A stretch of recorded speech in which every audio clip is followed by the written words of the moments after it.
Sometimes problems are not big, but we are too small.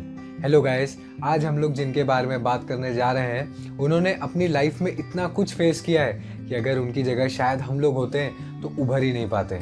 आज हम बात करेंगे मुनीबा मज़ारी की, जो कि आयरन लेडी ऑफ पाकिस्तान के नाम से भी जानी जाती हैं। ये एक Pakistani activist, anchor, artist, singer और मोटिवेशनल स्पीकर है।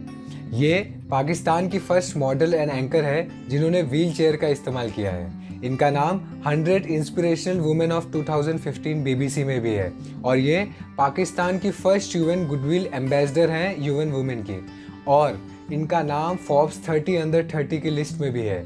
ये सब तो उन्होंने बहुत मेहनत और विल पावर के बाद अचीव किया है। अब मैं आपको टाइमलाइन में थोड़ा सा पीछे लेकर जाता हूँ। 18 साल की उम्र में उनकी ज़बरदस्ती शादी करा दी गई। अब ऑब्वियस था कि वो जो इस रिलेशनशिप में थी वो अच्छी नहीं जा रही थी। उस खराब रिलेशनशिप में भी वो सोसाइटी के प्रेशर में रह रही थी। लेकिन कुछ साल बाद एक बार वो अपने हस्बैंड के साथ कार से जा रही थी। चलती कार में उनका हस्बैंड सो गया, जिस कारण से उनका एक बहुत बुरा एक्सीडेंट हुआ। अब उनके हस्बैंड तो कूद गए कार से, लेकिन मुनीबा को बहुत सी चोटें आई।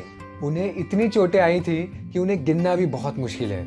उनके राइट आर्म का रिस्ट टूट गया था, शोल्डर की कॉलर बोन टूट गई थी, बैक बोन, रिब केज सब कुछ बुरी तरह से डैमेज था। इवन उनके लंग्स और लीवर भी बुरी तरह नुकसान पहुंचाए हुए थे।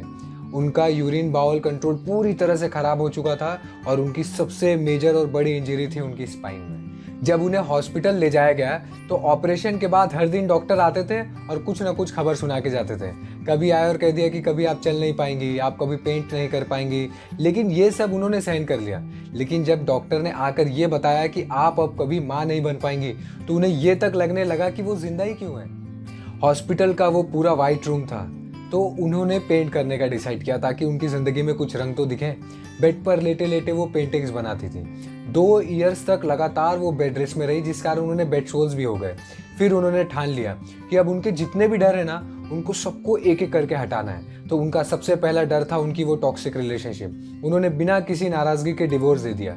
इवन उनकी हस्बैंड की सेकेंड मैरिज पर उन्होंने उन्हें कॉन्ग्रेचुलेशंस का टेक्स्ट दे दिया।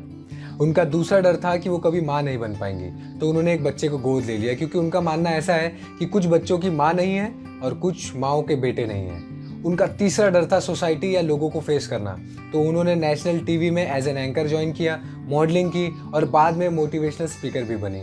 और सबसे बड़ी बात, उन्हें Pakistani UN goodwill ambassador for UN women भी बनाया गया। अब इस कहानी को सुनने के बाद मुझे नहीं लगता कि हम में से किसी को भी कुछ आवर्स अपने करियर के लिए डेली डेडिकेट करने के लिए कुछ बहाना या एक्सक्यूज देने की हिम्मत होगी। कितना कुछ है सीखने के लिए। सबसे पहले, उतनी तकलीफों के बाद भी उन्होंने होप नहीं छोड़ी। Once you choose hope, anything's possible. सबसे ज़रूरी चीज़ है होप। और आप अभी लाइफ के किसी भी स्टेज पर होंगे ना, तो आपको खुद पर भरोसा रखना है। Hope is being able to see that there is light despite all the darkness. मतलब होप एक ऐसी चीज़ है जो पूरे अंधेरे में भी आपको एक रोशनी की उम्मीद दिलाती है। इनका एक कोट है जो मुझे बहुत पसंद है, sometimes problems are not big but we are small. I am sure कि आज की इस फेलियर स्टोरी से आपने बहुत कुछ सीखा होगा। मिलते हैं नेक्स्ट वीक किसी और फेलियर के साथ। तब तक के लिए stay tuned and let's make the greatness common.